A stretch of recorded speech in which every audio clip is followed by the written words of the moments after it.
Hello everyone, কি অবস্থা সবার? কেমন আছি আমরা সবাই? আমরা আজকে বাংলা প্রথম পত্রের মানে চারুপাঠের আমরা পদ্য যেটা আছে আমাদের জন্মভূমি পদ্য দিয়ে শুরু করছি তোমাদের ক্লাস। চলো শুরু করি।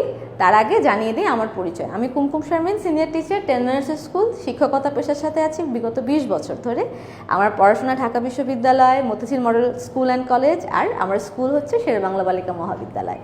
তাহলে দেরি না করে ঝটপট আমরা শুরু করে দিই জন্মভূমি কবিতাটি দিয়ে। এখন আমাদের জন্মভূমি কবিতাটি সবার আগে কী করতে হবে বলো তো? আমরা একটা মজার জিনিস জানি, সেটা হচ্ছে ক্লাস 5 পর্যন্ত আমরা একরকম প্যাটার্নে পড়াশোনা করে এসেছিলাম, আর ক্লাস 6 থেকে আমাদের প্যাটার্নটা একটু ডিফারেন্ট। কীরকম আমি আরেকটু ব্যাখ্যা করি। সেটা হচ্ছে আমাদের ক্লাস 5-এ কী আসতো বলো তো? আমাদের ক্লাস 5-এ কবিতা লিখতে হতো, তারপরে কি ছিল, আমাদের প্রশ্ন উত্তরগুলো কিন্তু সৃজনশীল ছিল না। কিন্তু ক্লাস 6 থেকে আমাদের সেই প্যাটার্নটা চেঞ্জ হয়ে যায়। চেঞ্জ হয়ে কী হয়, কবিতা আমাদেরকে এখন লিখতে হয় না। কবির নাম সহ কবিতা লেখার যে প্যাটার্নটা ছিল ক্লাস 5 পর্যন্ত কোশ্চেনের প্যাটার্ন, 6-এ এসে সেটা চেঞ্জ হয়ে যাচ্ছে।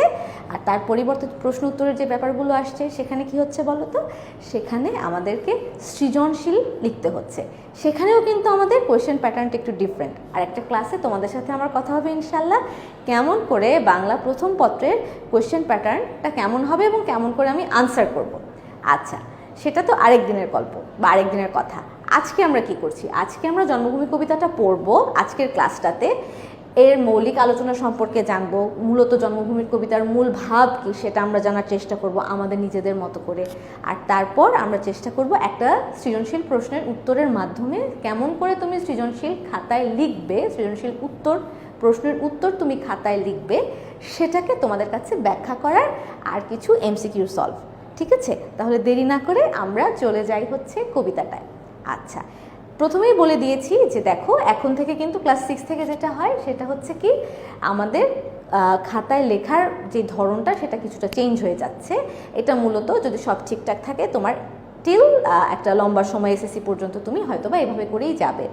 তাহলে তোমাকে প্রথমেই যেটা জানতে হবে যে সৃজনশীল প্রশ্ন উত্তর যেহেতু আমাকে খাতায় লিখতে হবে বা আমার প্রিপারেশনটা সেভাবে নিতে হবে, এর প্রথম শর্তটা কি, পূর্ব শর্তটা কি? পূর্ব শর্তটা হচ্ছে যে কবিতাটা আমার থাকবে বা যে গল্পটা থাকবে সেটাকে আমার খুব ভালো মতো পড়ে নিতে হবে।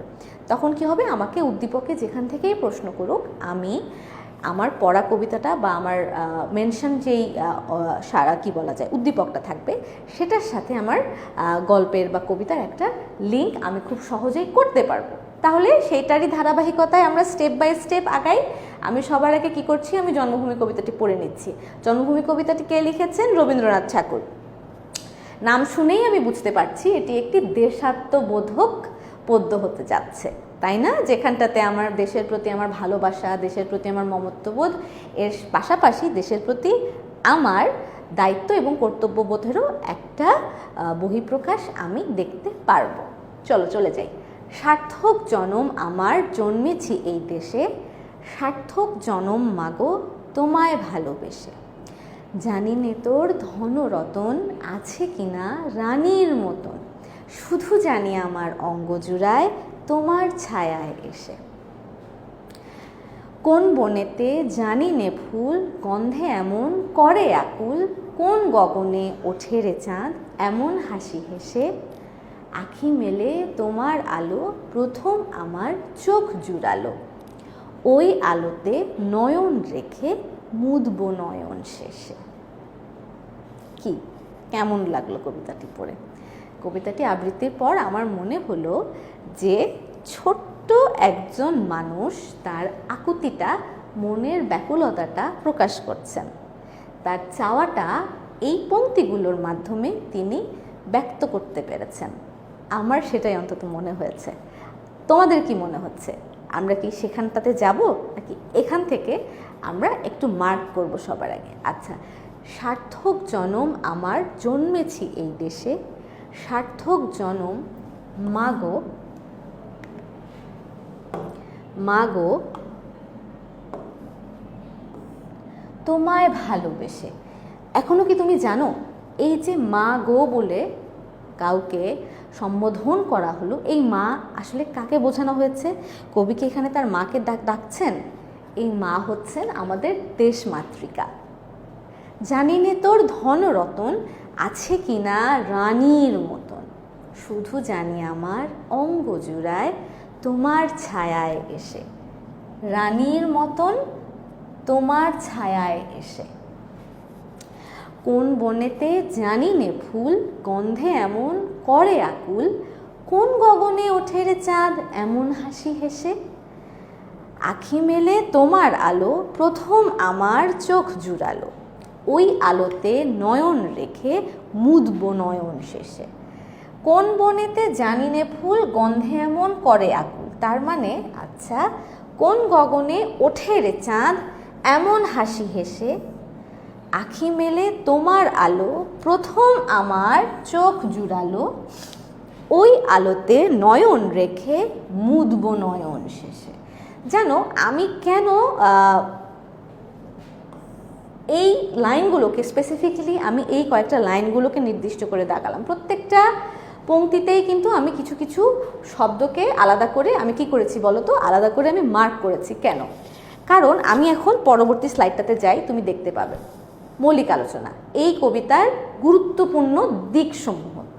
আমার এই যে আজকে আমি জন্মভূমি কবিতাটি পড়ছি এর গুরুত্বপূর্ণ দিকসমূহ আমি কিন্তু অলরেডি কি করেছি, আমি কিন্তু অলরেডি এই যে কবিতাটি পড়েছি পংক্তিগুলোর মাঝখানে বেশ কিছু শব্দে আমি বা বেশ কিছু প্রত্যেকটা লাইনেরই কিছু কিছু শব্দে আমি আলাদা করে মার্ক করেছি। কারণ আমার মনে হয়েছে এই বিশেষ বিশেষ অংশগুলোতে তুমি যদি কি বলা যায় একটু এখানে ফোকাস করতে পারো, তাহলে তোমার এর মূল ভাবটা অবশ্যই আমাদের পাঠ্য বইয়ে রয়েছে, আমরা পড়েছি, তারপরেও তোমার মূল ভাবটা বোঝা তোমার জন্য খুব বেশি সহজ হয়ে যাবে, তাই না? আসো আমরা যাই। মাতৃভূমির প্রতি গভীর ভালোবাসা ও কৃতজ্ঞতা, গুরুত্বপূর্ণ দিকসমূহ। স্বদেশের প্রকৃতি ও পরিবেশের সৌন্দর্য, দেশপ্রেমে উদ্বুদ্ধ করা, মাতৃভূমির প্রতি গভীর মমত্ব বোধ জাগিয়ে তোলা। আসো যাই। মাতৃভূমির প্রতি গভীর ভালোবাসা ও কৃতজ্ঞতা কি বলেছে? যে দেশপ্রেমের প্রকাশ। দেশপ্রেমের প্রকাশটা এই পবিত্র মাতৃভূমিতে জন্মগ্রহণ করে কবি তার জন্মকে সার্থক মনে করেন। মাতৃভূমির প্রতি গভীর ভালোবাসা ও ভক্তি কবিতার মূল আবেগ। আমরা কি আবার যাব? হ্যাঁ, আমি আবার কবিতায় চলে যাই। সার্থক জনম আমার জন্মেছি এই দেশে, সার্থক জনম মাগো তোমায় ভালোবেসে। দেখো প্রথম দুই লাইনে তুমি অলরেডি এতক্ষণে বুঝতে পেরেছো যে কি বলেছে, যে কবি তার দেশমাতৃকাকে মা বলে সম্বোধন করেছেন এবং এই দেশে জন্মগ্রহণ করাটাকে তিনি তার জীবনের সার্থকতা বলে মনে করছেন। ঠিক আছে, আমি আমাদের পার্সপেক্টিভ থেকে, আমাদের নিজেদের দৃষ্টিকোণ থেকে তোমাদেরকে একটা জিনিস বলে বোঝাতে চাই। দেখো তো যারা নাকি প্রবাসী, হ্যাঁ, তারা কি করে বলো তো? তারা দেশে একটা নির্দিষ্ট সময়, ধরো একটা লম্বা সময় যখন তারা থাকেন বা ছুটি কাটাতে আসেন, উদ্গ্রীব হয়ে যান। তিনি হয়তো বা খুব উন্নত একটা দেশে বসবাস করছেন, যে দেশে আসলে ট্রাফিক খুব একটা নেই বলা চলে, বা যেই দেশে আসলে সে অনেক উন্নত সুযোগ সুবিধা সে পেয়ে আসছেন, কিন্তু সেই মানুষটি দেশে আসেন যখন, হোক সেখানে বিশৃঙ্খলা, রাস্তায় বিশৃঙ্খলা হতে পারে বা তার বিভিন্ন ধরনের অসুবিধা হতে পারে, সেটাকে তিনি আমলে নেন না। তিনি মনে করো ওই যতটুকু সময় তিনি দেশে থাকেন, মানে ওই প্রত্যেকটা মুহূর্তের রং রূপ রস গন্ধ আস্বাদন করতে তিনি অস্থির হয়ে থাকেন।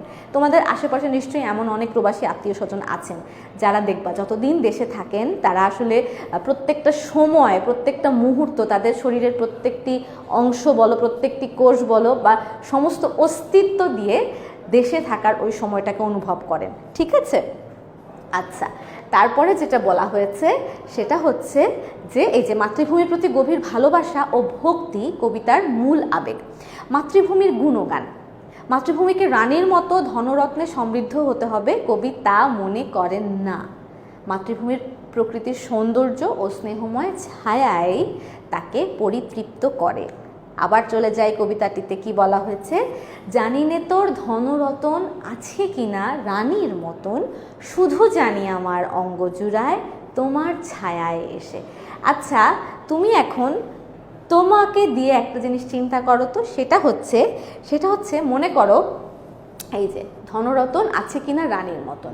আমরা যখন আমাদের মাকে মা বা আমাদের মায়ের আদর, মায়ের ভালোবাসা বা সমস্ত কিছু নিয়ে যখন আমরা মাকে আসলে আবেগ দিয়ে আসলে যখন আমরা আমাদের নিজেদের মাকে সম্বোধন করি বা আদর করি বা ভালোবাসি, তখন কি আমরা একবারও চিন্তা করে দেখি যে আসলে আমার আম্মুর কতখানি ব্যাংক ব্যালেন্স আছে বা আমার আম্মু কতখানি সম্পদশালী মানুষ, এই ব্যাপারগুলোকে কি আমরা চিন্তায় রাখি বলো তো?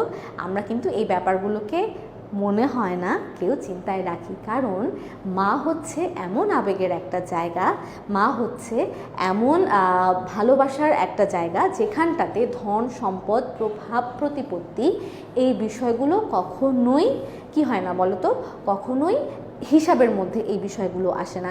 একজন মা সে যদি মনে করো কি বলি, সে যদি আসলে পথে থাকেন বা একজন মা সে যদি রাজপ্রাসাদে থাকেন, দুটো মায়েরই তার তার জায়গা থেকে তার সন্তানদের কাছে কিন্তু তার অবস্থান একই, ঠিক আছে? পৃথিবীর সব মাকেই তুমি এক কাতারে দাঁড় করাতে পারবে, ঠিক আছে?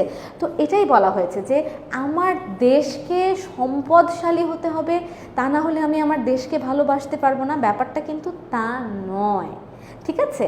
ওই যে আমি তোমাকে প্রথমেই বললাম যে প্রবাসী যেই আমাদের আত্মীয় স্বজন বন্ধু বান্ধব যারা দেশের বাইরে থাকেন, তারা তো অবশ্যই উন্নত দেশে, আমার নিজের দেশ থেকে আর্থিক সচ্ছলতা বলো, প্রকৃতিক মানে প্রাকৃতিক যে পরিবেশ বলো, হ্যাঁ, বা আমি যদি বলি সামাজিক নিরাপত্তা বলো, সব কিছুর দিক থেকে তিনি যেই দেশটাতে বসবাস করছেন অবশ্যই তার, যদি আমি আমার দেশের পার্সপেক্টিভে বলি, বাংলাদেশের পার্সপেক্টিভে বলি, অবশ্যই সে উন্নত জীবনযাপন করছে বলেই সে প্রবাসী হয়ে অন্য দেশটাতে দেশান্তর করেছেন।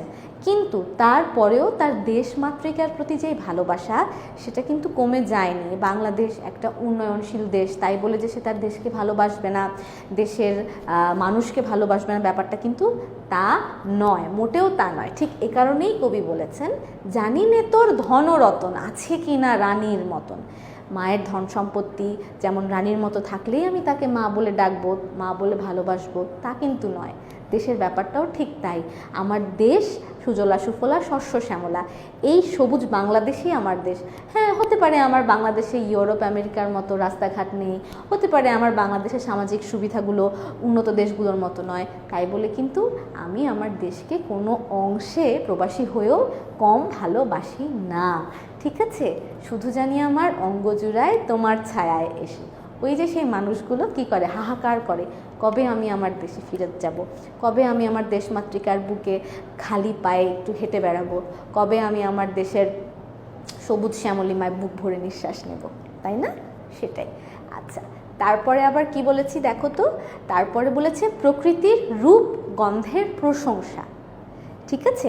কোন বনেতে জানি নে ফুল গন্ধে এমন করে আকুল, কোন গগনে ওঠে রে চাঁদ এমন হাসি হেসে।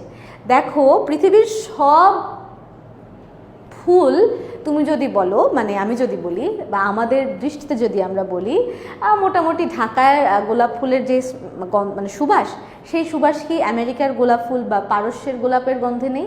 অবশ্যই হ্যাঁ, স্থান কাল পাত্র নির্বিশেষে হতে পারে সেই গোলাপের গন্ধের সামান্য তারতম্য হতে পারে, কিন্তু সব গোলাপের গন্ধই কিন্তু, মানে আমি বলছি যে গন্ধ যে একদম সুবাস যে একদম চেঞ্জ হয়ে যাবে, আসলে গোলাপ ফুলের সুবাসের পরিবর্তে গোলাপের কাছ থেকে যে রজনীগন্ধার স্মেল আসবে বা সুবাস আসবে, ব্যাপারটা কিন্তু তা না। ব্যাপারটা হচ্ছে হতে পারে কোনো জায়গার রং, মানে রং বলো বা সুবাস বলো, হতে পারে একটু গাঢ়, কিন্তু একটু হালকা হতে পারে, একটু মানে খুব বেশি থাকে না যে কিছু সুবাস থাকে খুব বেশি, মানে কি বলা যায় যে খুব বেশি গাঢ়, আবার কিছু সুবাস থাকে খুব হালকা, তো এইরকম ডিপেন্ড করতে পারে। কিন্তু তাই বলে কিন্তু গোলাপের ঘ্রাণ বা তুমি যদি বলো বেলির ঘ্রাণ সুবাস, সেটা কিন্তু আমূল পরিবর্তন হয়ে যাবে না।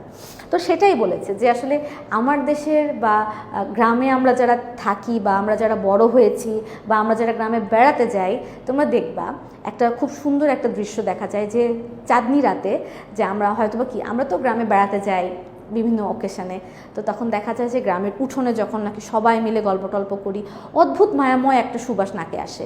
হ্যাঁ, ঢাকা শহরে যারা আমরা ইটকাট কংক্রিটে বসবাস করি, ফুলের যেই গন্ধ, সেটা হয়তো বা আমি আমার বাসার একটা ফুলদানিতে ফুল রেখে পাচ্ছি ফুলের সুবাস, বা বারান্দায় ছোট্ট পরিসরে আমি হয়তো বা গাছ থেকে পাচ্ছি, কিন্তু ওই যে গ্রামীণ পরিবেশে আকাশে চাঁদের আলো বা জ্যোৎস্না যেটাকেই বলি আমরা, ঠিক আছে, আমরা দল বেঁধে হয়তো বা আত্মীয় স্বজন বন্ধু বান্ধবরা গল্প করছি, হ্যাঁ, সেখানে তো স্বাভাবিকভাবে কী হয় বলো তো, গ্রামে চাঁদের আলোটাকেই, কিন্তু এখন জানি বাংলাদেশের সব গ্রামেই মোটামুটি এখন খুব সুন্দর বিদ্যুৎ চলে গিয়েছে, রাত 10টা এখন কোনো বিষয় না। একটা সময় রাত মাগরিবের পরপর মোটামুটি রাত 8টা নাগাদ গ্রামে গভীর রাত হয়ে যেত, ঠিক আছে। এখন সেই দৃশ্যগুলো আস্তে আস্তে পরিবর্তন হয়েছে। তো দেখা যাচ্ছে কি যে অদ্ভুত একটা চাপা ফুলের গন্ধ নাকে আসছে, সুবাস মানে একদম পাগল করা, ঠিক আছে। তারপর দেখা যাচ্ছে যে কামিনী ফুলের সুবাস, একটা তো মিথ রয়ে আছে যে সেই মিথটা কি, কামিনী ফুলের সুবাসে, কামিনী ফুলের সুবাস এত বেশি মোহনীয় যে সাপেরাও পর্যন্ত কামিনী ফুলের গাছে নিচে এসে বসে থাকে। তো এই ব্যাপারটাই বলেছে আসলে নিজের দেশের ওই নাম না জানা পথের পাশে নাম না জানা ফুলের যেই সুবাস, সেটাও কবিকে কি করে বলো তো, আচ্ছন্ন করে রাখেন, ঠিক আছে। তিনি তো যেহেতু তিনি বিশ্বকবি ছিলেন, রবীন্দ্রনাথ ঠাকুর বিশ্বকবি, রবীন্দ্রনাথ ঠাকুর তার বিভিন্ন দেশ ঘুরে দেখার, ঠিক আছে, যে অভিজ্ঞতাটা রয়েছে, তিনি সেই অভিজ্ঞতার আলোকে তিনি কোনো সময় বাংলায়, হ্যাঁ, কোনো সময় কলকাতা, এরকম করে করে আসলে তিনি তার জীবনগুলো কাটিয়েছেন। তিনি ইংল্যান্ডেও গিয়েছেন, ঠিক আছে। তো দেখা গেছে যে কি, দেখা গেছে যে তার নিজের দেশের যে ফুলের সুবাস, তার মনে হয়েছে আসলে এর সাথে আর পৃথিবীর কোনো জায়গারই হোক সে একই ফুল, কিন্তু সেই যে সুবাস, সেই সুবাসের আসলে কোনো তুলনা হয় না। তার জন্য তিনি বলেছেন যে কোন বনেতে জানি নে ফুল, গন্ধে এমন করে আকুল। বলো তো, অদ্ভুত না ব্যাপারটা? পৃথিবী যেখানেই মনে করো না কেন ফুলের বাগান আছে, ঠিক আছে। তো সেই ফুলের বাগানের ফুলের সুবাস আর আমার নিজের দেশের বাগানের ফুলের সুবাসে আকাশ পাতাল তারতম্য হবে, ব্যাপারটা তো তা না। ফুল তো একটা প্রাকৃতিক বিষয়, প্রাকৃতিক উপাদান। তো এই উপাদানটাতে কি হবে বলো তো, স্বাভাবিকভাবেই একটা মোহনীয় মায়াময়তা আসলে কবিকে ঘিরে রেখেছেন বলেই তার কাছে মনে হয়েছে তার নিজের দেশের যেই ফুল আর সেই যেই সুবাস, সেটা আসলে পৃথিবীর কোনো জায়গাতেই হয় না। তারপর যেন কি, কোন বনেতে জানি নে ফুল, গন্ধে এমন করে আকুল, কোন গগনে ওঠে রে চাঁদ এমন হাসি হেসে। অদ্ভুত না? বাংলাদেশের আকাশের যে চাঁদ, আমেরিকার আকাশের সে চাঁদ, একই তো চাঁদ, তাই না? চাঁদটা তো একটাই চাঁদ। বাংলাদেশের আকাশে এক সময় উঠছে, আমেরিকার আকাশে এক সময় উঠছে, বাংলাদেশের আকাশে এক সময় উঠছে, আফ্রিকার আকাশে এক সময় উঠছে। কিন্তু কথা হচ্ছে কি, দেখো তো, তার মনে হয়েছে যে এত মোহনীয় মায়াময় চাঁদ আসলে পৃথিবীর আর কোনো দেশের আকাশে ওঠে না, ঠিক আছে। এটাই বলেছে যে মোহনীয় করে তোলে। তার আসলে চাঁদ নিজের দেশের সমস্ত কিছুই তার কাছে মোহনীয়। সে বাইরের পৃথিবীতে যতই তিনি কি হন বলতো, সুবিধাভোগী হোক না কেন, নিজের দেশের যেই আবেগ এবং নিজের দেশের যেই সৌন্দর্য, তিনি তার সাথে পৃথিবীর যে কোনো সুন্দর দেশ বলি না কেন বা পৃথিবীর যে কোনো সৌন্দর্যের কথা বলি না কেন, তার তুলনা করতে তিনি নারাজ। আচ্ছা, তারপরে দেখো কি বলেছে, যে অজানা বনের ফুলের মধুর গন্ধ এবং চাঁদের হাসি মাতৃভূমিকে আরও মোহনীয় করে তোলে।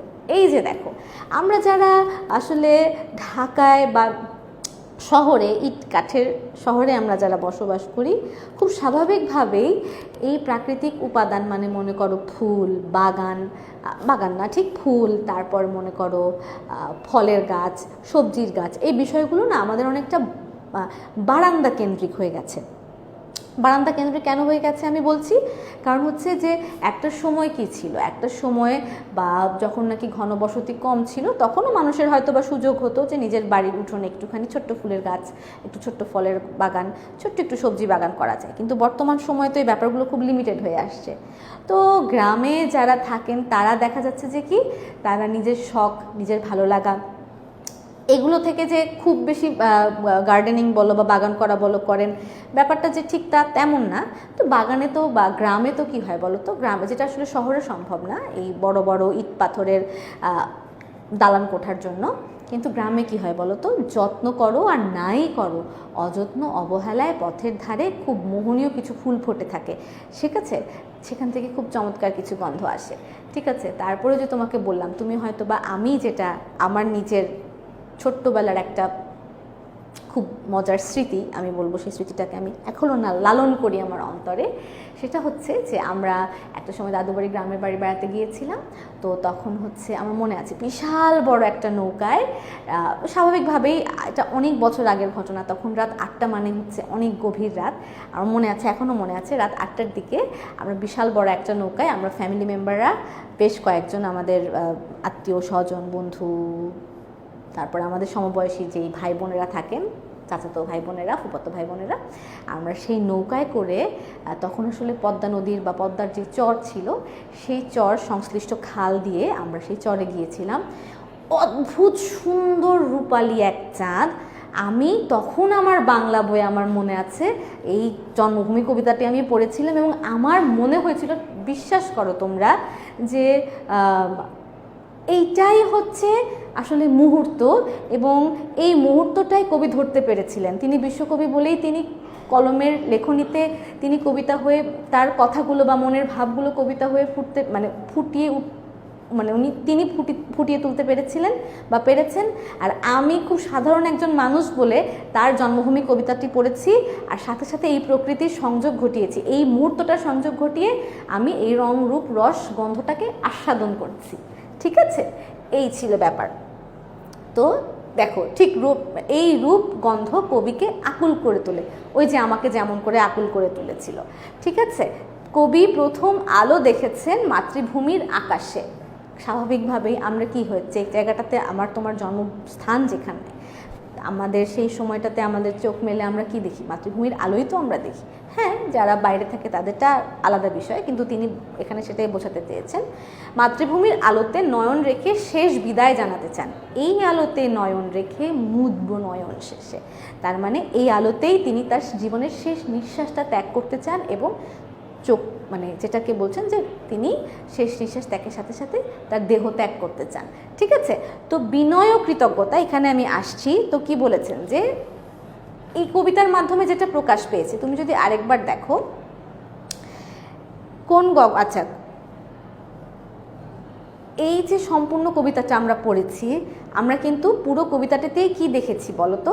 আমরা দেখেছি সেটা হচ্ছে মাতৃভূমির প্রতি।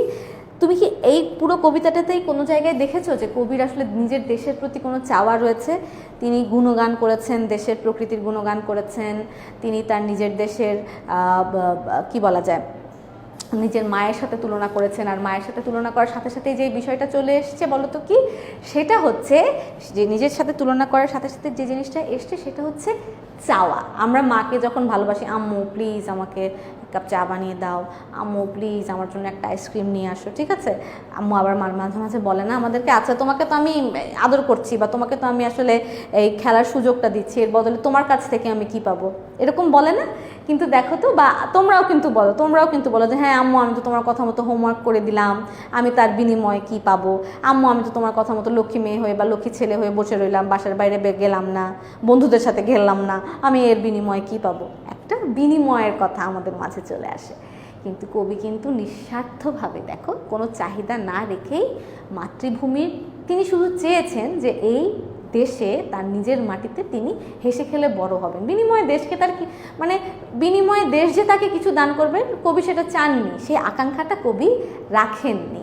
ঠিক আছে, এই ভালোবাসা থেকেই তিনি জীবনের সুখ খুঁজে পান। ঠিক আছে, তাহলে মোটামুটি আজকের আলোচনার মাধ্যমে আমি চেষ্টা করলাম যে তোমাদের কাছে জন্মভূমি কবিতাটার মৌলিক আলোচনা বা মূল ভাবটাকে সহজ করে বুঝিয়ে দেওয়ার। ঠিক আছে, তাহলে আমরা এখন নেক্সটে চলে যাই। নেক্সট যে অংশটা সেটা হচ্ছে রবীন্দ্রনাথ ঠাকুর লেখক, কবি, তাকে নিয়ে কিছু কথা। ঠিক আছে, আমরা একদম ছোটোবেলা থেকে কি বলবো বলো তো, আমরা যেদিন থেকে স্কুলে যাই বা আমরা যখন থেকে আমার সোনার বাংলা আমি তোমায় ভালোবাসি জাতীয় সঙ্গীত গাওয়া শুরু করেছি, তখন থেকেই রবীন্দ্রনাথ ঠাকুর নামটার সাথে কিন্তু আমরা খুব পরিচিত। তো রবীন্দ্রনাথ ঠাকুর যতদিন পর্যন্ত বাংলা সাহিত্য চলমান থাকবে, বহমান থাকবে, রবীন্দ্রনাথ ঠাকুর আষ্টে পৃষ্ঠে আমাদেরকে জড়িয়ে আছেন এবং থাকবেন। তো আমাকে যেটা জানতে হবে, রবীন্দ্রনাথ ঠাকুরের জন্ম দুটো সাল কিন্তু আছে, একটা হচ্ছে কি দেখো তো, একটা হচ্ছে খ্রিস্টাব্দ আর একটা হচ্ছে বঙ্গাব্দ। কলকাতার জোড়াসাঁকোর ঠাকুর পরিবারে জন্মগ্রহণ করেন। তার পিতা মহর্ষি দেবেন্দ্রনাথ ঠাকুর আর মাতা শারদা সুন্দরী দেবী। ঠিক আছে। আর রবীন্দ্রনাথ ঠাকুর বাড়িতেই পড়াশোনা করেন প্রাথমিক শিক্ষা, যদিও তিনি পড়াশোনা করার জন্য ইংল্যান্ডে গিয়েছিলেন, তিনি জমিদার পুত্র ছিলেন। ঠিক আছে। তো আর সবচাইতে বড় যে বিষয়টা, যে রবীন্দ্রনাথ ঠাকুর কিন্তু জোড়াসাঁকোর ঠাকুর পরিবার খুবই বিখ্যাত, প্রভাবশালী, সম্পদশালী পরিবারে জন্মগ্রহণ করেছিলেন। কাজেই অনেকগুলো ভাই বোন তারা ছিলেন। ছোটোবেলায় আসলে তিনি খুবই সুবিধা প্রাপ্ত একটা পরিবার থেকে উঠে এসেছিলেন। তো সে সময় কি হতো, যে তাদের বাসায় যেই বা বাড়িতেই মোটামুটি প্রাথমিক শিক্ষার যে ব্যাপারটা হয়, খুব ধরে বেঁধে তার পিতামাতা তাকে চেষ্টা করেছেন, কিন্তু রবীন্দ্রনাথ ঠাকুর ছোটোবেলা থেকেই হারে রে রে রে রে আমায় ছেড়ে দে রে রে রে, যেমন ছাড়া বনের পাখি মনের আনন্দে রে। ঠিক আছে। সেই পড়ালেখার বেড়াজাল, পণ্ডিত মশাইয়ের বেড়াজাল কিছুই রবীন্দ্রনাথ ঠাকুরকে আটকে রাখতে পারেনি। তো যেটাই হয়েছে, তিনি আসলে তার শেষমেশ প্রাথমিক শিক্ষা করলেন। তার পরিবারের সদস্যরা চিন্তা করলেন যে তাকে, বয়োজ্যেষ্ঠরা চিন্তা করলেন যে তাকে পড়াশোনার জন্য ইংল্যান্ডে পাঠিয়ে দেওয়া হোক। লাভ হয় নাই। যেমন ছাড়া বনের পাখি মনের আনন্দে রে, তিনি আবার তার নিজের দেশে ফিরে আসলেন। ঠিক আছে। আর রবীন্দ্রনাথ ঠাকুরের আমরা যদি বিখ্যাত রচনাগুলো দেখি, গীতাঞ্জলি, ঘরে বাইরে, গোরা, রক্তকরবী, চোখের বালি, এই নামগুলো তোমরা সব সময় পাবে। যতদিন পর্যন্ত তোমরা রবীন্দ্রনাথ ঠাকুরকে নিয়ে পড়াশোনা করবে, এই নামগুলো তোমরা পাবে। আরেকটা সবচাইতে most important information about Rabindranath Tagore, সেটা হচ্ছে 1913 সালে তিনি গীতাঞ্জলি কাব্যগ্রন্থের জন্য, কত সালে? 1913 সালে গীতাঞ্জলি কাব্যগ্রন্থের জন্য তিনি সাহিত্যে নোবেল পুরস্কার অর্জন করেন। ঠিক আছে। 1901 সালে তিনি শান্তিনিকেতন বা বিশ্বভারতী প্রতিষ্ঠা করেন, তার নিজের যেই শিক্ষা প্রতিষ্ঠান সেটি। ব্রিটিশ বিরোধী আন্দোলনে সক্রিয় ভূমিকা পালন করেন এবং 1919 সালে জালিয়ানওয়ালাবাগ হত্যাকাণ্ডের প্রতিবাদে তাকে নাইট উপাধি দেওয়া হয়েছিল, তিনি সেই নাইট উপাধি পরিত্যাগ করেন। ঠিক আছে। রবীন্দ্রনাথ ঠাকুর দুই বাংলারই জাতীয় সঙ্গীত আমাদের দেশে এবং ভারতে রচনা করেন, এবং দুই বাংলার জাতীয় সঙ্গীতই রবীন্দ্রনাথ ঠাকুরের রচনায় করা। 7 আগস্ট 1941 তিনি কলকাতায় মৃত্যুবরণ করেন। যেই ইনফরমেশনটা তোমার মনে রাখতে হবে সেটা হচ্ছে, প্রথম বাঙালি যিনি সাহিত্যে নোবেল পুরস্কার লাভ করেন বা প্রথম বাঙালি যিনি নোবেল পুরস্কার লাভ করেন তিনি হচ্ছেন রবীন্দ্রনাথ ঠাকুর। এবং কিসের জন্য? গীতাঞ্জলি কাব্যগ্রন্থের জন্য। গীতাঞ্জলি তাহলে কি? কাব্যগ্রন্থ। ঠিক আছে। কাব্যগ্রন্থ। সাল মনে রাখার জন্য তোমাকে আমি একটা ছোট্ট কুইক টিপস অ্যান্ড ট্রিক্স শিখিয়ে দিই। বাংলা এবং ইংরেজি সাল দুটি মনে রাখার জন্য একটু সহজ পদ্ধতি ব্যবহার করতে পারো। ইংরেজি সাল থেকে 593 বিয়োগ করলে বাংলা সাল পাওয়া যাবে। ঠিক আছে। তুমি তাহলে একটা মনে রাখো, আর একটা সহজেই তুমি মনে রাখতে পারবে। দেখো, 1861 বিয়োগ 593, 1268 হলো? আমি বলো তো হলো কি না, তোমাকে একটু দেখিয়ে নিয়ে আসি। বলো। 1861, 1268, 1861, 1268, 1861, 1268 কোথায় চলে গেল? ও আচ্ছা, আমি যাই আগাই, দেখি তো। 1861, 1268, 593 বিয়োগ করলেই আমি বাংলা মানে ইংরেজি সাল থেকে বা খ্রিস্টাব্দ থেকে যদি আমি 593 বিয়োগ করে দিই, তাহলে আমি কি পেয়ে যাচ্ছি? বাংলার সালটা পেয়ে যাচ্ছি। আচ্ছা, এখন কুইক হ্যাক্স শিখিয়ে দেই তোমাদের অনেকেরই। তার যেহেতু রবীন্দ্রনাথ ঠাকুর ছিলেন একজন, তাকে প্রথমত বলা হচ্ছে বিশ্বকবি। তিনি এমন সাহিত্যের এমন কোনো অংশ নেই বা সাহিত্যের এমন কোনো শাখা নেই যেখানটায় তিনি তার প্রতিভার অক্ষর রাখেননি। যেমন ধরো, তুমি যদি, আমি এইমাত্র বললাম তিনি কিসের জন্য, বা কাব্যগ্রন্থ, গল্পগ্রন্থ বা রচনা বা উপন্যাস, ছোট গল্প, নাটক, কিসের জন্য তিনি নোবেল পুরস্কার পেয়েছেন? তিনি কাব্যগ্রন্থের জন্য নোবেল পুরস্কার পেয়েছেন। তাহলে তার কিন্তু অনেক উপন্যাস রয়েছে, তার নাটক রয়েছে, ছোট গল্প রয়েছে, সাহিত্যের সমস্ত শাখায় তার বিচরণ রয়েছে। তো যেটা হচ্ছে তোমাদের যেন মানে নামগুলো মাথায় থাকে, তার জন্য দেখো তো কী করেছি, কুইক হ্যাক্স রেখেছি। উপন্যাসের নাম মনে রাখার কৌশল। গোরা শেষের কবিতা লিখতে গিয়ে চতুরঙ্গের চোখের বালিতে পরিণত হলো। দুই বোন মালঞ্চ ও রাজর্ষিকে ঘরে বাইরে যোগাযোগ করে পেল না বলে বউ ঠাকুরনির হাটে খুঁজতে গিয়ে নৌকা ডুবি হলো। এখানে যে নামগুলো আছে এই নামগুলো সবই হচ্ছে কি বলতো, সবই হচ্ছে রবীন্দ্রনাথ ঠাকুরের উপন্যাসের নাম। তারপরে যদি দেখি নাটকের নাম মনে রাখার, নাটক কোনগুলো? রাজা অচলায়তন চিরকুমারকে ডেকে রক্তকরবীর মুক্ত মুকুট নিয়ে অরুণাচল ও অরূপরতনকে সঙ্গে নিয়ে কালের যাত্রায় বিসর্জন দিতে তাসের দেশে গেলেন। মজা না? এগুলো হচ্ছে রবীন্দ্রনাথ ঠাকুরের নাটক। নাটকের নামগুলো অদ্ভুত সুন্দর। দেখো, আমার কাছে মনে হয় কি, আমি যখন আসলে বাংলা সাহিত্য পড়ি তখন আমার কাছে মনে হয় কি, আসলে এই যে সোনার খনিগুলো সেগুলো আসলে আবিষ্কৃত হয়ে গেছে। ঠিক আছে, ওই সময়টাতে আমি যদি থাকতাম বা আমি যদি ওই টাইমটাতে বিলং করতাম, আমার মনে হয় আমি তাহলে পৃথিবীর সবচেয়ে সুখী মানুষ হতাম। ঠিক আছে, আচ্ছা। তারপরে হচ্ছে ছোট গল্পের নাম মনে রাখার কৌশল। পোস্টমাস্টার কাবুলিওয়ালা দেনা পাওনার ফলে হৈমন্তীর দিদির পত্র রক্ষা করতে পারলো না। কর্মফলে আর কি, দেনা পাওনার কর্মফলে আর কি। ঠিক আছে, দূর আশায় দৃষ্টিদান করে ল্যাবরেটরির অধ্যাপক তার নষ্টনীর জীবনের শেষের রাত্রির শেষ কথা টেনে স্ত্রীর কাছে একখানি পত্র লিখলেন। মানে তোমাকে সহজ করে মনে রাখার জন্য আমরা ছোট গল্পগুলোকে সাজিয়েছি গল্পের আলোকে। ঠিক আছে, নামগুলো তুমি পড়বে, এই ছোট গল্পটার সাথে এই নামগুলো পড়বে, তখন দেখবে তোমার আর আলাদা করে আচ্ছা আপু কোনটা যেন কাব্যগ্রন্থ, আপু কোনটা যেন গল্পগ্রন্থ, আপু কোনটা যেন উপন্যাস, এই যে কনফিউশনগুলো আর থাকবে না। ঠিক আছে, আচ্ছা। তারপর তোমাদেরকে আমি যেটা বলছিলাম সেটা হচ্ছে, দেখো যে আমরা এখন কোন প্যাটার্নে প্রশ্নের উত্তর করি। আমরা ক্লাস 5 পর্যন্ত পড়ে এসেছিলাম একরকম, কিন্তু এখন আমাদের প্যাটার্নটা ডিফারেন্ট। এখন আমরা কি করব? এখন আমরা সৃজনশীল প্রশ্নের বা সৃজনশীল উপায়ে আমরা প্রশ্ন উত্তর করব। এখানে তো সৃজনশীলে কি হয় বলো তো? একটা উদ্দীপক দেয়া থাকে, সেই উদ্দীপকের সাথে সংশ্লিষ্ট তুমি যেই গল্প বা মানে গদ্য বা পদ্যটা তুমি পড়েছো সেটার সাথে সেটা মূলত বা উদ্দীপকটা মূলত তোমার বইয়েরই কোনো একটা গদ্য বা পদ্যের আলোকে তোমাকে দেয়, সেটা পড়ে তোমাকে প্রশ্নের উত্তর করতে হয়। তো প্রশ্নগুলো কি থাকে? 4টা প্রশ্ন থাকে, ক, খ, গ, ঘ। কটা হচ্ছে জ্ঞানমূলক, কটা হচ্ছে কি জ্ঞানমূলক, খটা হচ্ছে কি অনুধাবনমূলক।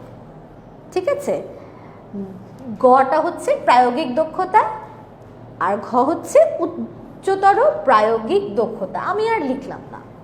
তাহলে জ্ঞানমূলক যেটা, সেটা তোমাকে মাথায় রাখতে হবে ক, এর নম্বর হচ্ছে 1। এর নম্বর হচ্ছে কত? 1। 2 নম্বরে হচ্ছে অনুধাবনমূলক 2। 3 নম্বরে কি বললাম? প্রায়োগিক দক্ষতা 3। 4 নম্বর হচ্ছে উচ্চতর প্রায়োগিক দক্ষতা 4। 1 2 3 4, যদি আমি এই 4 যোগ করি তাহলে কত হয় বলো তো? 10। তার মানে সৃজনশীল একটা প্রশ্নের উত্তর 4টায়, মানে একটা যে সৃজনশীল তার পূর্ণ মান থাকে 10, আর এটার ব্রেকডাউনটা হচ্ছে এরকম 1 2 3 4। এই যে 1 নম্বর, তুমি যখন উদ্দীপকটা পড়বে, আমি একটু উদ্দীপকটা পড়ি তো। পলাশের বাবা উচ্চশিক্ষা ও প্রতিষ্ঠার জন্য পলাশকে বিদেশে পাঠাতে চায়, কিন্তু সে যেতে চায় না। এই দেশে থেকেই সে উচ্চশিক্ষায় শিক্ষিত হয়ে দেশ গড়ার কাজে নিজেকে উৎসর্গ করতে চায়। কারণ পলাশ জন্মভূমি বাংলাকে প্রাণের চেয়ে বেশি ভালোবাসে, তাই জন্মভূমি ছেড়ে পৃথিবীর কোনো দেশেই সে যেতে চায় না। এই যে আমি পড়লাম, এখন তো মনে করো তুমি জন্মভূমি কবিতাটি পড়েছো বলেই বা একদম এটার সাথে সংশ্লিষ্ট বলে তুমি চট করে ধরে ফেলতে পারছো যে এটা জন্মভূমি কবিতার সাথে, এই উদ্দীপকটা জন্মভূমি কবিতার সাথে রিলেটেড। তার মানে ক খ গ ঘয়ের যে প্রশ্নগুলো আসবে সবগুলো প্রশ্নই মূলত জন্মভূমি কবিতা কেন্দ্রিক আসবে।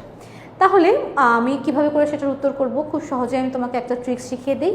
ক নম্বরটা তুমি যদি কখনো ধরতে নাও পারো উদ্দীপক পড়ে, ক নম্বর প্রশ্নটা দেখবে, কারণ ক নম্বর প্রশ্নটা সংশ্লিষ্ট জ্ঞানমূলক যেহেতু বলেছে, তোমার জ্ঞান, তুমি পড়াটাকে তোমার যাচাই করার জন্য যে দেখা যায় যে ক নম্বরটা বেশ, মানে ক নম্বরটা ওই সংশ্লিষ্ট গদ্য বা পদ্য আলোকেই আসে, পুরোপুরি থেকে ওখান থেকেই আসে। তো যেমন ধরো কবির চোখ জুড়ায় কিসে, তুমি কিন্তু চট করে বুঝে ফেলতে পারছো, আরে কবির চোখ জুড়ায় কিসে, তার মানে এটা তো আমাকে জন্মভূমি কবিতার কথা বলেছে। আসো তো উত্তরটা দেখে ফেলি। কবির চোখ জুড়ায় তার জন্মভূমির প্রাকৃতিক সৌন্দর্যে, মাতৃভূমির আলো, ফুল গাছ এবং প্রকৃতির নিস্তব্ধতা দেখে তার মন শান্তি পায়। ঠিক আছে, আমি চেষ্টা করব এক বাক্যে, ঠিক আছে, এই ক নম্বরের উত্তরটা ম্যাক্সিমাম 2 লাইনে আমি উত্তরটাকে কমপ্লিট করার। এক বাক্য থেকে শুরু করে, যদি আমার একটা বাক্য খুব বেশি ছোট হয়ে যায় তাহলে maximum 2 lines, not more than 2 lines. ঠিক আছে, কারণ এর জন্য আমার বরাদ্দ হচ্ছে এক নম্বর। সময় আমি কতটুকু নিব? 2 মিনিটের বেশি কিন্তু আমি নিব না। 2 মিনিটের বেশি যদি এখানটাতে আমি লাগাই, মানে আমি যদি এখানটাতে 2 মিনিটের বেশি ব্যয় করি, তখন সেই সময়টা আমার পেছন থেকে টানতে খুব কষ্ট হয়ে যাবে। তারপরে কি বলেছে? কবিতার জন্মভূমি বাংলায় চিরনিদ্রায় শায়িত হতে চান কেন? আমি কিন্তু বুঝতেই পারছি কেন চান। এটাকে আমি বলছি অনুধাবনমূলক। দেখো তো, অনুধাবনমূলকে আমার উত্তর হচ্ছে 2। একটা ছোট প্রশ্নের জন্য যদি আমার উত্তর মানে বরাদ্দ নম্বর থাকে 2, এই 2-এর জন্য আমি মোটামুটি 5 থেকে 6 লাইনের এক প্যারাতে কমপ্লিট করে এই 2 নম্বরের উত্তরটা আমি লিখব। আবার বলছি আপু, একটু মনোযোগ দিয়ে শোনো। 2 নম্বরটাকে আমি বলছি অনুধাবনমূলক। আমি কি বুঝতে পারলাম? আন্ডারস্ট্যান্ডিংটা আমার কোন জায়গায় আসলো? এই অনুধাবনমূলকটাকে আমি বোঝাবো ম্যাক্সিমাম 6 লাইনের বেশি আমি যাব না, এবং এর জন্য আমি 3 মিনিটের বেশি সময় নষ্ট করব না। দুটো জিনিস মাথায় রাখতে হবে, আমার হাতের লেখার মানে কোয়ালিটি যদি আমি বলি যে আমার হাতের লেখা বোঝা যাচ্ছে কিনা, এবং স্পিড, এই দুটোর উপর নির্ভর করে আমি 3 মিনিট সময়ের মধ্যে এই 2 নম্বরের জন্য আমি লিখবো। ঠিক আছে? অনেক সময় দেখা যাচ্ছে যে আপু একদম লিখে বলতেছি পাতার পর পাতা, হাতের লেখা কাকের ঠ্যাং বকের ঠ্যাং, লাভ হবে না, সেখানে তুমি কোনো নম্বর আশানুরূপ পাবে না। ঠিক আছে? তারপরে যদি যাই যে পলাশের কথা বলেছে, দেখো 1 নম্বরে গেল জ্ঞানমূলক, অনুধাবনমূলক, তারপরে আসছে প্রায়োগিক দক্ষতা। এখন কি করবে জানো? এখন পরীক্ষক তুমি কতক্ষণই মানে তুমি প্রথমটা তো চেক করলো যে তোমার জ্ঞানটা আসলে ঠিকঠাক মতো, তোমার নলেজটা, তোমার লেভেল অফ লার্নিংটা কতটুকু, তুমি প্রশ্ন পড়েই বুঝতে পেরেছো যে জন্মভূমি কবিতা থেকে বলেছে, তার মানে জন্মভূমি কবিতার আলোকে আমাকে 1 নম্বরের প্রশ্নটা লিখতে হচ্ছে। 2 নম্বরটাও আন্ডারস্ট্যান্ডিং লেভেল, অনুধাবন, মানে তোমার কতখানি তুমি বুঝেছো সেটা যাচাই করা হয়ে গেছে। 3 নম্বরে পরীক্ষক দেখবে যে তুমি এখন এটাকে অ্যাপ্লাই করার মতো ক্যাপাসিটি অর্জন করেছো কিনা, যে জ্ঞানটা তুমি অর্জন করেছো। ওই যে আমরা যদি বলি ড্রাইভিংয়ের মতো, প্রথমে আমি শিখলাম যে ড্রাইভিং করতে গিয়ে আমি প্রথমে শিখলাম যে কি বলে, ব্রেককে পা রাখলে কি হয়, এসকেলেটারে পা রাখলে কি হয়, ঠিক আছে, এক্সেলেটার এক্সেল করে যেটাকে আর কি, স্পিডটাকে বাড়িয়ে দেয়। তো কি সেটা তুমি জানলে, প্রথমে তুমি নলেজটা, বা তোমাকে যদি বলে থিওরিটিক্যাল নলেজটা তুমি নিলে, তারপর তুমি যে গেলে প্র্যাকটিস করলে তোমাকে গাড়ি থামাতে বললো বা তোমাকে গাড়ি ব্রেক করতে বললো, তুমি ব্রেকে চাপ না দিয়ে তুমি কি করলে, তুমি চাপ দিয়ে দিলে হচ্ছে কি বলে, যেটা যে গতি যেটাকে বাড়িয়ে দেয় সেখানে। তো ফলস্বরূপ কি হলো, একটা অ্যাক্সিডেন্ট হয়ে গেল। তোমাকে শেখানো হলো যে লাল লাইট জ্বললে কিন্তু তুমি গাড়ি থামাবে, তুমি বা বইয়ে শিখলে, কিন্তু অ্যাপ্লিকেশন বা অ্যাপ্লাই করতে যেয়ে তুমি কি করলে, লাল লাইট জ্বলছে, তুমি গাড়ি টেনে চলে গেলে, তুমি জরিমানা খেয়ে গেলে। তো এই রকম ব্যাপারগুলো যে 3 নম্বরে দেখা যায়, তোমাকে যাচাই করে যে তুমি কতখানি মানে উদ্দীপকটা বুঝতে পেরেছো, বা তুমি তোমার কাছে তোমার যে পড়াটা ছিল, গদ্য বা পদ্যটা ছিল, সেটা পড়ে তুমি কি বুঝতে পেরেছো এবং সেটাকে তুমি অ্যাপ্লাই করার মতো, বা সেই জ্ঞানটাকে তুমি আসলে অ্যাপ্লাই করার মতো ক্যাপাসিটি বা যোগ্যতা অর্জন করেছো কিনা। ঠিক এ কারণেই এখানে দেখো কি বলেছে, ব্যাখ্যা করতে বলেছে। যেই দিকটা ফুটে উঠেছে সেটা তোমাকে ব্যাখ্যা করতে বলেছে। এখন ব্যাখ্যাকে তুমি মুখস্থ করবে? তুমি কিন্তু মুখস্থ করবে না। আসো দেখি, এইখানটাতে মনে রাখতে হবে গ নম্বরে আমি কি বলেছি, প্রায়োগিক দক্ষতা। এইখানে গ মানে ক খ গ, এই গ নম্বরে তোমাকে 3টা প্যারার মধ্যে গ নম্বরের উত্তরটাকে কভার করতে হবে। কয়টা প্যারার মধ্যে? 3টা প্যারার মধ্যে। এর নম্বর হচ্ছে 3। তাহলে 3টা প্যারায় 3 নম্বরের জন্য আমার 3টা প্যারা, এবং মনে রাখতে হবে আমি এখানে 6 থেকে 7 মিনিটের বেশি ব্যয় করতে পারবো না। 6 থেকে 7 মিনিটের বেশি আমি ব্যয় করতে পারবো না। দেখো প্রথমে কি ছিল, 1 মিনিট, তারপর 2 মিনিট, 2 থেকে 3 মিনিট, তারপরে হচ্ছে কি বলো তো, তারপরে হচ্ছে এই যে তুমি লিখবে এখানে 6-7 মিনিট অনেক, 6-7 মিনিট অনেক, এখানে তুমি ম্যাক্সিমাম 5 থেকে 6 মিনিটের মধ্যে তোমাকে এই গ নম্বরের উত্তরটাকে কভার করতে হবে, এটা মাথায় রাখবে। ঠিক আছে? দেখো আমি কিন্তু 3টি প্যারার মধ্যেই কভার করেছি, একটা প্যারা, 2টো প্যারা, অ্যান্ড ফাইনালি 3টা প্যারা। এবং লেখার সময় মাথায় রাখতে হবে কি, যে গ নম্বরের উত্তরটা আমাকে 3টা প্যারায় শেষ করতে হবে। 4 নম্বরে যাই, উচ্চতর প্রায়োগিক দক্ষতা। উচ্চতর প্রায়োগিক দক্ষতা, যে উদ্দীপকে জন্মভূমি কবিতার সম্পূর্ণ ভাব প্রকাশিত হয়েছে কি, তোমার উত্তরের সপক্ষে বিশ্লেষণ করো। ঠিক আছে?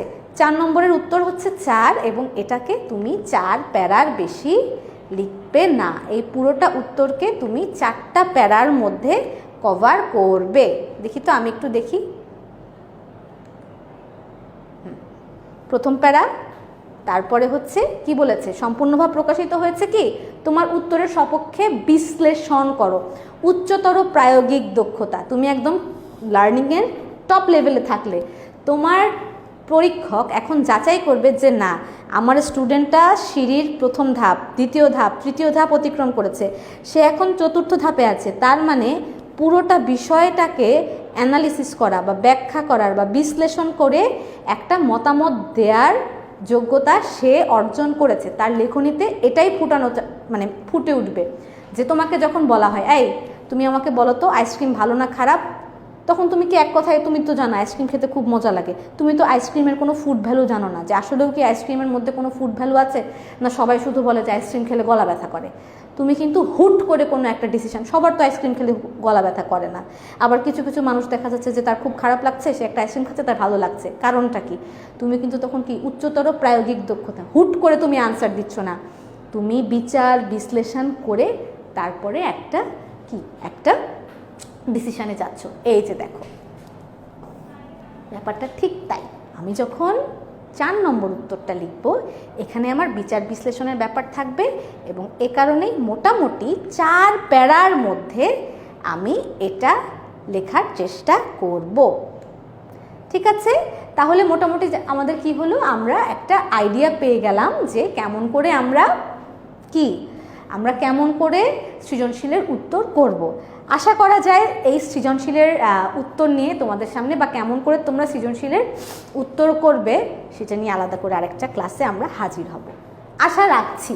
এখন চলে যাই আমরা এমসিকিউতে, যে আসলে এখান থেকে আমার এমসিকিউ কেমন আসতে পারে। তোমরা তো জানো, যে কথাটা তোমাদেরকে বললাম, যে বাংলা প্রথম পত্রে আমাদের 100 নম্বরের পূর্ণমান 100, সেখানে 30 থাকবে আমাদের এমসিকিউ, আর বাকি 70 নম্বর থাকবে আমাদের সিকিউ বা সৃজনশীল কোয়েশ্চেন, সৃজনশীল কোয়েশ্চেন বলতেছি, ক্রিয়েটিভ কোয়েশ্চেন, সৃজনশীল প্রশ্ন, যেটাকে আমরা সংক্ষেপে সিকিউ বলি। আর এমসিকিউ হচ্ছে কি, multiple choice question, MCQ CQ. তাহলে 30 থাকতে হচ্ছে এমসিকিউ আর 70 থাকতে হচ্ছে আমাদের সিকিউ। তাহলে এমসিকিউগুলো একটু আমরা এক নজরে চোখ বুলিয়ে নেই।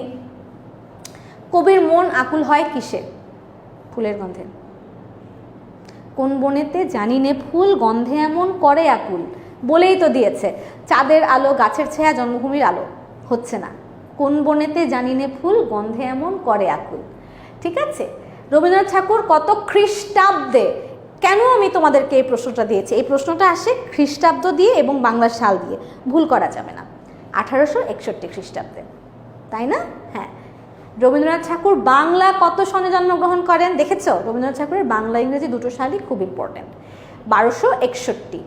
ঠিক আছে, তারপরে হচ্ছে এই যে দেখো, রবীন্দ্রনাথ ঠাকুর নোবেল পুরস্কার লাভ করেন কোন কাব্যগ্রন্থের জন্য? সোনার তরী, বলাকা, গীতাঞ্জলি, রক্তকরবী। আমরা খুব ভালো করে জানি যে রক্তকরবী কি বলতো, রক্তকরবী হচ্ছে একটা নাটিকা বলছি, নাটক। আজই আমার গীতাঞ্জলিতে যাচ্ছে। ফাইন। তারপরে হচ্ছে কোন পরিবারের? বিখ্যাত ঠাকুর পরিবারের, নামের থেকেই আমরা সেটা খুঁজে পাচ্ছি। ঠিক আছে, বিখ্যাত জোড়াসাঁকোর বিখ্যাত ঠাকুর পরিবারে। ঠিক আছে, কোথায় জন্মগ্রহণ করেন? কলকাতার জোড়াসাঁকোতে। জোড়াসাঁকো নামটাই খুব সুন্দর, কলকাতা নামটাও খুব সুন্দর, জোড়াসাঁকো নামটাও খুব সুন্দর। রবীন্দ্রনাথ ঠাকুরের আসলে সব বিষয়গুলোই বোধহয় খুব মানে কি বলে, কাব্যিক। তার নিজের নামটাও কাব্যিক, তিনি যেখানটাতে জন্মগ্রহণ করেছেন, কলকাতার জোড়াসাঁকোর ঠাকুর পরিবার, সেগুলো খুব কাব্যিক। আচ্ছা, বাংলা সাহিত্যের ছোট গল্পের জনক বলা হয় কাকে? এটা কিন্তু খুব ইম্পর্ট্যান্ট। রবীন্দ্রনাথ ঠাকুরকে বাংলা সাহিত্যের ছোট গল্পের জনক বলা হয়। কবির মতে এদেশে জন্ম নিয়ে তার জীবন কি হয়েছে? সার্থক জনম আমার, জন্মেছি এই দেশে। তার মানে আমার বাকি 3টা কুইজ কিন্তু ইনভ্যালিড হয়ে যাচ্ছে। ঠিক আছে, তারপরে যদি আমি একটু যাই, সেটা হচ্ছে তার জীবনের সার্থকতার অনুভব করেন, কবি তার জীবনের সার্থকতা অনুভব করেন কেন? তাই না, জন্মভূমিকে ভালোবাসেন বলে।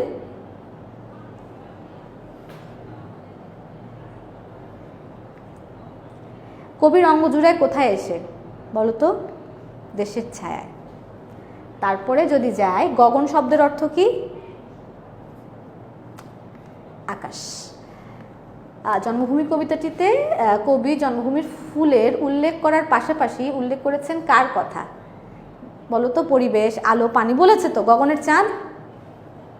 আচ্ছা, তো আমার প্রিয় শিক্ষার্থীরা যারা এতক্ষণ ধরে মনোযোগ দিয়ে আমার ক্লাসটা দেখেছো, আশা করি ক্লাসটা তোমাদের জন্য খুব ইফেক্টিভ একটা ক্লাস ছিল আর তোমরা ক্লাসটা খুব এনজয় করেছো। সবসময় একটা কথা মাথায় রাখবে, পড়তে বসবো ফ্রেশ একটা মাইন্ড নিয়ে, পড়াটাকে খুব মজা নিয়ে পড়বো, প্রেশার নিয়ে পড়তে বসবো না। প্রেশার নিয়ে পড়তে বসলে না এই যে মজার জিনিসগুলো খুব পেইনফুল মনে হয়, তখন মনে হয় জোর করে আমাকে পড়তে দিচ্ছে, ব্যাপারটা ঠিক না। কিন্তু ব্যাপারটা হচ্ছে পড়াশোনা হচ্ছে এই যে আমি তুমি কথা বলছি, বন্ধুর সাথে গল্প করছি, ঠিক আছে, এই বিষয়গুলোর কোনো রেজাল্ট কেউ আশা করে না। ঠিক তাই জন্যই ওই কষ্টের কাজগুলোকে, এই কথা বলা, বন্ধুর সাথে গল্প করা, ঘরের কাজ করা, ওগুলো কিন্তু খুব পেইনফুল কষ্টের কাজ, কিন্তু রেজাল্ট কেউ মেজার করে না বলেই, বা রেজাল্ট কার্ডের কোনো বিষয় নেই বলে ওই বিষয়গুলোকে আমাদের কষ্টের বিষয় মনে হয় না। কিন্তু পড়াশোনা করতে এফোর্ট দেওয়া লাগছে, তারপরে কি হচ্ছে, দিন শেষে আমরা একটা রেজাল্ট কার্ড পাচ্ছি, বাহবা পাচ্ছি, রেজাল্ট খারাপ করলে মানুষের বকা শুনতে হচ্ছে, ঠিক আছে, একটা এক্সট্রা বার্ডেন, একটা প্রেশার নিয়ে পড়তে বসি বলেই পড়াটাকে খুব কষ্টকর জার্নি মনে হয়, আসলে ব্যাপারটা ঠিক তা না। এনিওয়ে স্টুডেন্টস, ইনশাল্লাহ নেক্সট টাইমে তোমাদের সাথে আবার দেখা হবে, আবার মজার একটা ক্লাস হবে, আমরা ইনশাল্লাহ সবাই খুব এনজয় করব। সেই পর্যন্ত সবাই ভালো থাকি, সুস্থ থাকি, টাটা।